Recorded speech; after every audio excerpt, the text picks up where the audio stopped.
It's that time of year again where we start to clear the allotment, ready for the long winter ahead. And to be honest, whilst winter might not be my favourite time of year, it's miserable, dark and cold, it will give me a much needed rest because it's been a crazy growing season. It's been a very good growing season and very, very productive. We've had so many harvests this year, it's been great. But it's been very tiring and, I could do with a bit of a rest for the winter. So, I'm going to be clearing some stuff today, I think. I've got the sweet corn over here, which, to be honest with you, I picked about a month ago. I don't even know why it's still in here, in buckets in the greenhouse. I grew it in here this year because the rats demolished the sweet corn outside last year. Real pain they are. I've got some things which I need to plant. I'm not too sure where I'm going to plant them, but I'm going to have to plant them somewhere because I can't keep them in the greenhouse in module trays for too much longer. So we've got quite a few things to plant. We've got some of this giant winter spinach here, which looks absolutely incredible. I sowed this in August. I'm going to probably plant them in... I don't know where I'm going to plant them. I don't know. I'll have to clear the peppers out of the polytunnel and then plant them, I think, so I might actually leave them there. It's quite crazy at the moment trying to fit everything in. We've got cauliflower as well all year round and they look pretty healthy. They're looking really good. I'm hoping to overwinter these and get a crop next spring. The cauliflower which we got this year was absolutely incredible. I was really pleased with them. So I'm going to try and replicate that and grow them again. Although we probably won't have the same success, it's always different every time, but I'm going to probably plant them in a raised bed which is empty outside somewhere. I don't know where. We'll have to try and figure that out as well. And we've got some lovely Lola Rossa lettuce here as well. This is my favourite variety. It's lovely. Definitely a favourite of mine. I sowed those in August as well. And look at that, in just a few weeks, look how much they've grown. It's been less than a month and they look amazing. So I'll probably plant some of them in the polytunnel, maybe some outside for some winter pickings, hopefully. I've also got some of these spring onions as well, which I sowed last month, but they're very small still.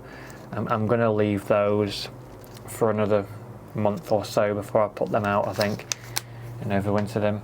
Spring onions are really, really good for overwintering as well, by the way. Oh, I've got more stuff here, obviously. I don't think we really need any more, but we sowed some more anyway for some reason last month.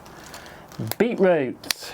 I've already got 2 beds of beetroot and I pickled some the other day. I've got some of these lovely golden beetroot here. Boldor is the variety.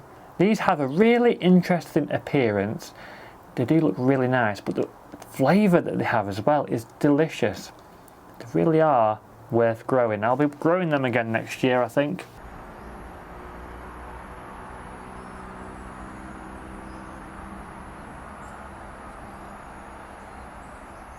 Now, I had a bit of a nasty surprise the other day when I picked my aubergines, and I'm not talking about the horrible spikes that they have on the aubergine plants.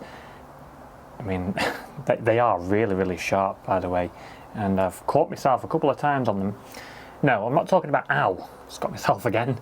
I'm not talking about them, I'm talking about the flavour of these. Not very good. The variety of this aubergine is Genie, which I recently just remembered. I forgot at first what variety it was, and I was wondering why they weren't getting any bigger than this. I was just waiting for weeks and weeks. It's like, why are they not getting any bigger? And then I figured out, I remembered that they were a small variety of aubergine. So I was like, right, okay, we'll pick them like this.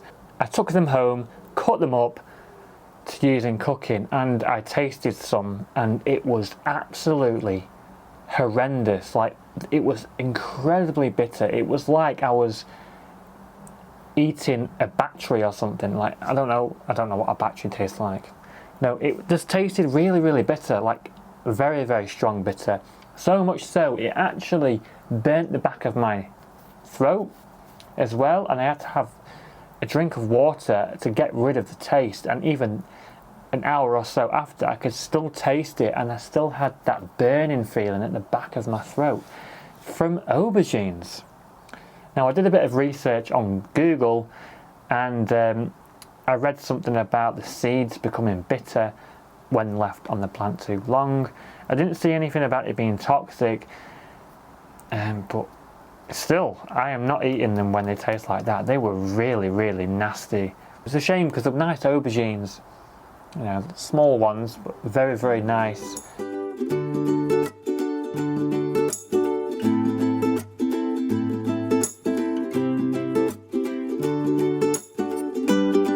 Now, we're actually on the new plot now. I've not really done much on the channel with the new plot this year, to be honest with you. I've just been keeping it really simple this year. I've just been growing potatoes on here and strawberries, and that is pretty much it. I did use it to film some potato reveals because it is a nice open space. Last year, actually last August, so about a year ago, we took this plot on, me and my mum. She has the back half over there, and she's grown some onions and potatoes this year. She had a pretty decent crop actually, and yeah, I've done the potatoes and strawberries on this side. Yeah, it's just been covered in membrane, to be honest with you. That was probably a bit of a mistake because it's been moving around and I've had to keep pinning it down again. So maybe that wasn't a good idea, but I'm thinking what to do with this moving forward. I do also have a couple of IBCs collecting rainwater from my shed over there as well, so that is another thing on the plot, and there is a compost system going on there as well, but apart from that there's nothing on here really. I did do a good session the other day de-weeding this, because this path here was covered in weeds, but I've cleared it all now and it looks much better. But I want to do something else with this plot, well, my side of the plot anyway. My mum has some raised beds to fill up on her side still, but I might just make some no-dig raised beds here actually. Just lay the compost and the soil on top of this membrane. The only problem with that is, with the membrane underneath, it restricts any worms and stuff, and you can't really get any of the life coming up from the ground and into the soil above. But the positive to that is you don't get any of the perennial weeds coming up, because there is a lot of perennial weeds under here. Really, there is a lot of them. There's like bindweed and mare's tail and all sorts under here, and it's been coming up around the membrane this year. So I definitely don't want to remove this membrane.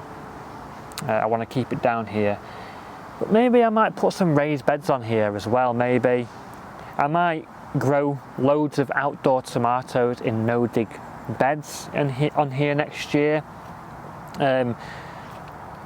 Outdoor tomatoes that are blight resistant, and then can lots of tomato sauce, because we go through a lot of chopped tomatoes and passata, and it'd be nice not to buy them from the supermarket and have our own, which we've grown ourselves. So I might grow a mass of tomato plants on here actually, and potatoes in buckets, and then the strawberries. I think that's a nice trio of things to grow on here.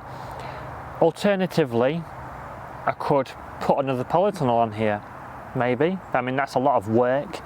It'd definitely be a lot of work, but there's plenty of space. I could have a polytunnel, a few potatoes in buckets, maybe a couple of raised beds, and the strawberries in the strawberry cage perhaps. There's a lot of possibilities, but at the moment it's just like this. It's been, you know, it's only the first year, but there's definitely a lot of work to do. I need to put a fence around the perimeter as well. That needs to be done. But it's a lot better than what it was before we took it on. A lot better. You know, like when we took it on, it was an absolute jungle. Okay, so we've got a bit of a problem with the rats. It seems like we have a problem with the rats every single year about this time. It's like they start to come out more, and they do a lot more feeding and searching for food. And they've affected quite a lot of the peppers. I mean, we have had a pretty good harvest of peppers, I won't lie. You know, I'm not complaining. I harvested like 3 mushroom crates full of ripe peppers. I've had to pick a load of the green ones now because they started to eat quite a lot of the ripe ones. I've spotted about 20 or so that have been eaten by them. I mean, it's not the end of the world. We have had a really good crop of peppers, but I couldn't leave these green ones on the plant any longer with the threat of the rats. I did manage to pick all these, which are mostly unaffected. There's a couple of like bite marks on them, but we'll just, I don't know, we'll just cut them off, won't we? And they're going to be washed and frozen anyway and stuck into our cooking. If I'd left these peppers on these plants a few more days, they probably would have been gone, I reckon, because there's a lot of damage already. I actually caught a rat on the surveillance camera just a couple of nights ago on one of the raised beds outside, so it's clear that they are definitely out and about at the moment. I have some rat traps, but they're very, very small rat traps actually. They're not very good at all. They're definitely not big enough, that's for sure. The potatoes which we planted in this bed for Christmas just a couple of weeks ago have blight, obviously. You know, what did I expect? I am not surprised at all. But the potatoes which we planted in buckets for Christmas on the new plot don't seem to have blight. Yet. Not yet anyway.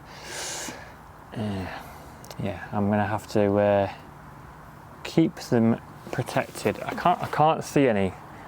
So we've got another allotment project to crack on with going into the autumn and winter, but I'm struggling to get hold of the parts to do it. It's proven to be quite a challenge simply because of the size of them, and it involves getting some scaffolding poles. I could use wooden poles, I suppose, like wooden stakes, but they won't last as long, they're not as durable. What I'm going to be doing is I'm going to be putting the Reolink surveillance camera as high up as I possibly can. You see, putting it on the shed isn't very secure, and it's not high up enough. It doesn't give enough coverage of the plot, really. I couldn't really attach it to any other structure either. Greenhouses, it's not a very viable option for me. So what I'm going to do, I'm going to get some scaffolding poles somehow. I want to make it about 18 foot tall, and I'm going to do it over here, I think, in this corner. I think this should be a good spot to have it overlooking most of my plot. Not all of it, you know, it's impossible to get all of it from one angle because it's just so big.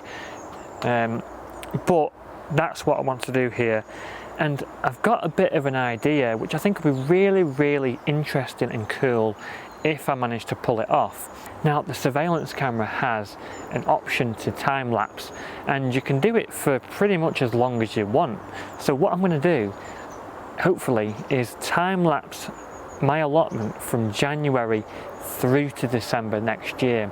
I think it'd be really, really interesting to watch that. It will definitely be worth the wait, that's for sure. So that's something I really want to do, but also security as well. Having a good view of the entire plot for security reasons, but also, you know, it will act as a wildlife camera as well. So here's what I've actually got so far to make my structure to put the camera on. I've got a pole here. It's not big enough, but I've managed to acquire this off an allotment neighbour, which I probably won't use. I think I need to get 2 10-foot long poles and an 8-foot long pole. So I'll have my 2 10-foot poles going vertically, and then I'll have an 8-foot pole sort of like as an extra leg like that for extra support. I'm probably going to bury the pole 2 or 3 feet deep, so it will be like 17 or 18 foot tall in the end. I've got some different parts for it. I've got this piece here for the leg, so it'll go on the pole like that, and then I'll have the leg attached like that. And then I've also got a couple of other bits which you're going to need as well.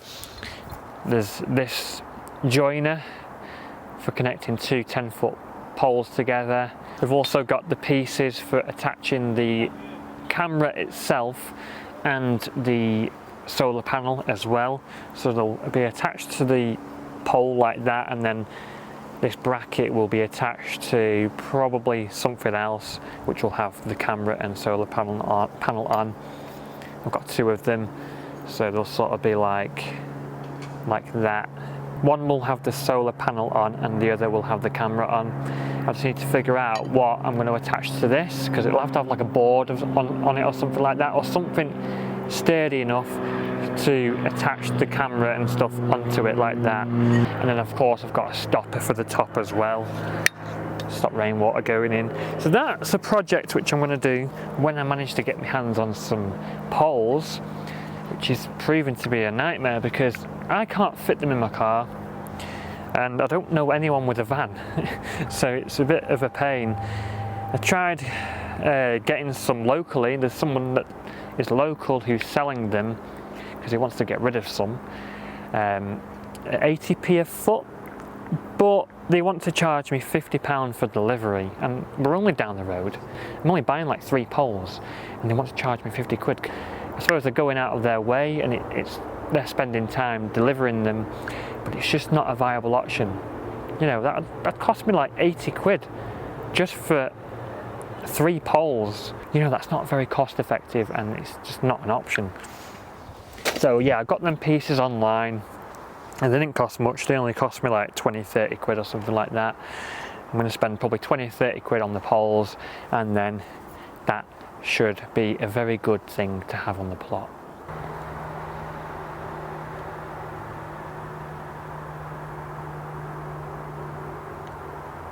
Now, as I've said in previous videos through this year, whenever I use bagged compost to plant anything, I never end up wasting that compost. I always end up reusing it in the garden.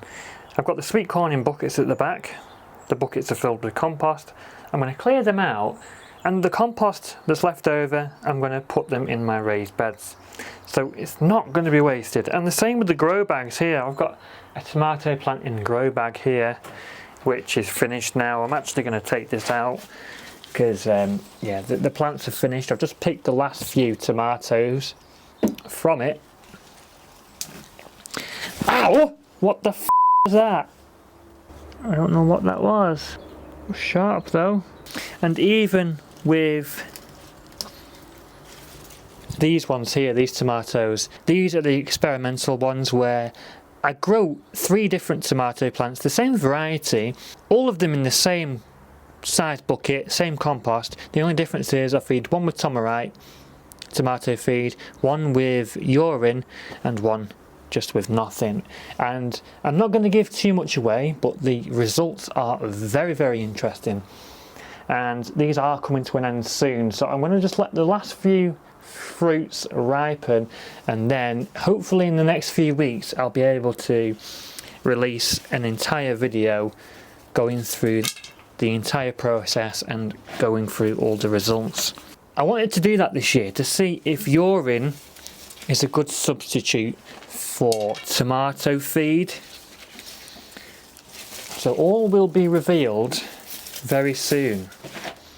Now I'm probably not going to grow tomatoes in grow bags again because I really did struggle keeping them watered this year. It was really hard work actually. In the buckets it was alright, it was quite easy in there.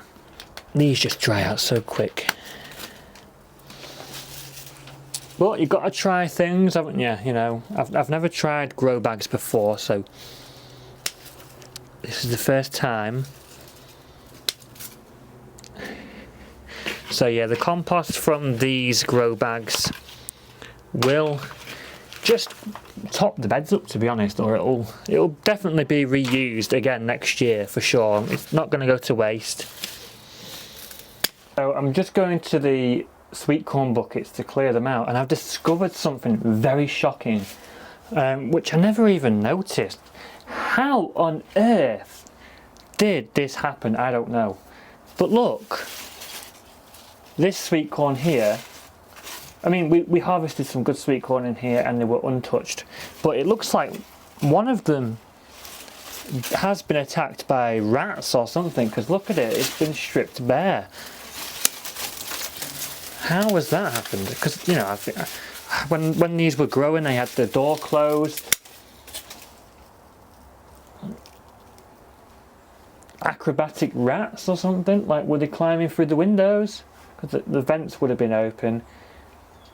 Or were the birds flying through the vents and coming in here and eating them? I don't know.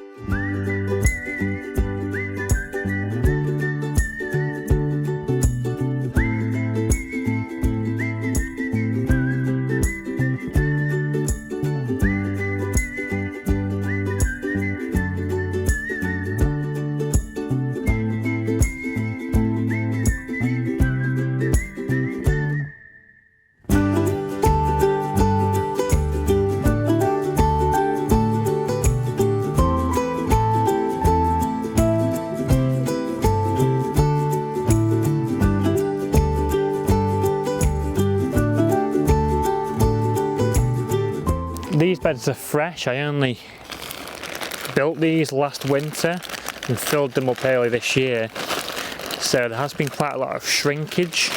The soil level has dropped quite a bit, so they will need this top up.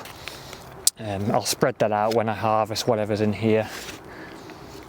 There's a lot of red ants in here as well. Blimey, there's red ants even in these grow bags. Blimey. I can't seem to get away from them.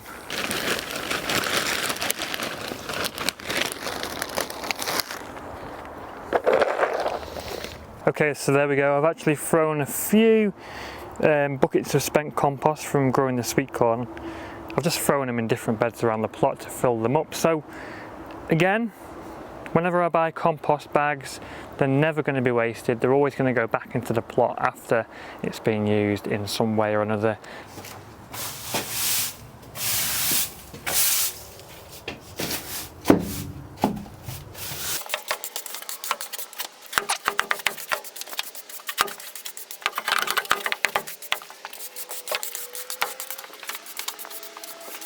So we've got like 15 Swedes here, so I thought we may as well just harvest one and try it out. You know, we've got plenty here and they're a nice size now. I just keep looking at them and wanting to try one. So I think I'm going to try one. Which one should we pull up? Gosh, they do smell a bit. Are they supposed to smell? They smell really like funky. We're going to pull this one up.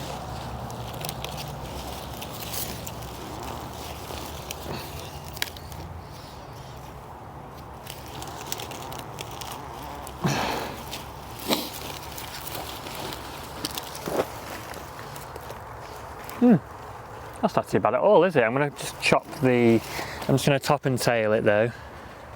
I'm going to harvest some carrots as well and do carrot and Swede mash for tonight. I think that's a good idea. That'd be nice.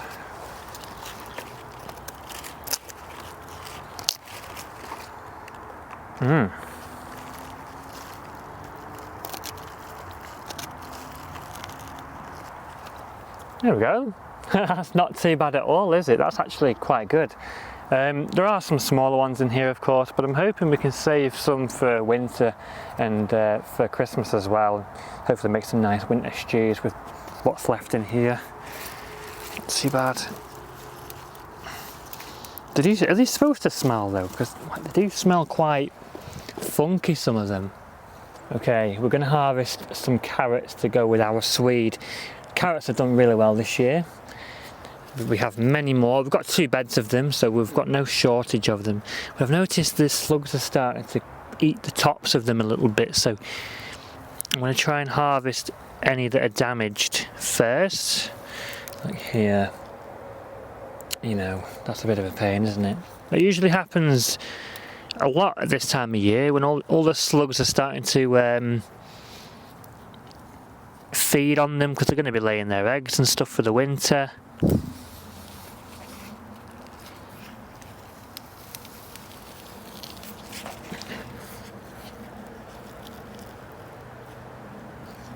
Not too bad. These are early Nants.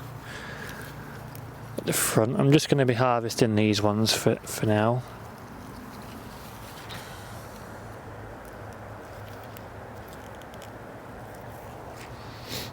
Let's harvest a couple more. And those are nice. Lovely. There we go, that's today's little harvest. We're going to be having carrot and swede mash with tonight's tea. That should be lovely. I just wanted to harvest one of the swedes though, because there's loads of them and they were just staring at me and I just couldn't help myself, so I've picked one of them. To be honest, I've probably only used half of this tonight, and then I'll probably save the other half and have that in a few days, keep it in the fridge, so there's no rush to eat the entire thing because it is pretty big, that. Yeah.